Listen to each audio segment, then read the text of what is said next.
नवी मुंबई महापालिका आयुक्त कैलास शिंदे यांनी नवी मुंबईतील नाले सफाईच्या कामांची आज पाहणी केली।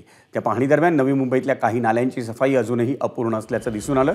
या नाल्यांमध्ये काम करणाऱ्या कामगारांना सुरक्षा साहित्यही दिलेलं नसल्याचं आढळून आलं। त्यामुळे आयुक्तांनी अधिकाऱ्यांची कानउघाडणी केली।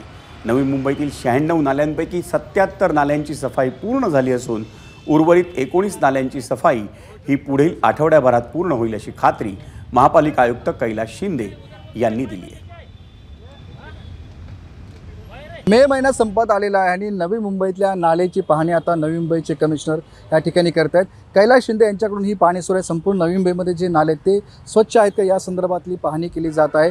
आपण पाहतो की काही दिवसांमध्ये आता पावसाळा सुरू होण्याची दाट शक्यता आहे। त्यामुळे नवी मुंबईतला काही जो सकल भाग आहे, CBD आहे, दिघा आहे, ऐरोली आहे, या भागामध्ये आहे ते पाणी साचण्याच्या घटना घडतात। त्यामुळे आता या ठिकाणी आयुक्तांकडून आहे तो सर्व भागामध्ये पाहणी दौरा सुरू करण्यात आलेला आहे। आपल्याबरोबर कमिशनर आहेत कैलास शिंदे सर, काय म्हणून कुठले कुठे पाहणी केली सर? आज मी दिघा ऐरोलीचा हा जो भाग आहे आणि मुकुंद कंपनीच्या बाजूला आणि रेल्वे ट्रॅकच्या बाजूला हे जे महत्त्वाचे या भागातले जे नाले आहेत त्याची मी आज सकाळीच पाहणी ठेवली होती। आता पाहणी पूर्ण झाली आणि माझं असं लक्षात येतं की जवळजवळ सगळं कामं आता पूर्ण झालेत। जी काही थोडी कामं राहिलीत ती फक्त 2-3 दिवसामध्ये पूर्ण होतील अशी दिसून त्याच्यामधून कामाच्या प्रगतीवरून दिसून येतं। नक्कीच आपण पाहतो की नवी मुंबईतले बहुतांश नाले हे साफ झाले असल्याचा दावा कमिशनरकडून करण्यात आलेला आहे। विनायक पाटील, ABP माझा, नवी मुंबई। ABP माझा, उघडा डोळे बघा नीट।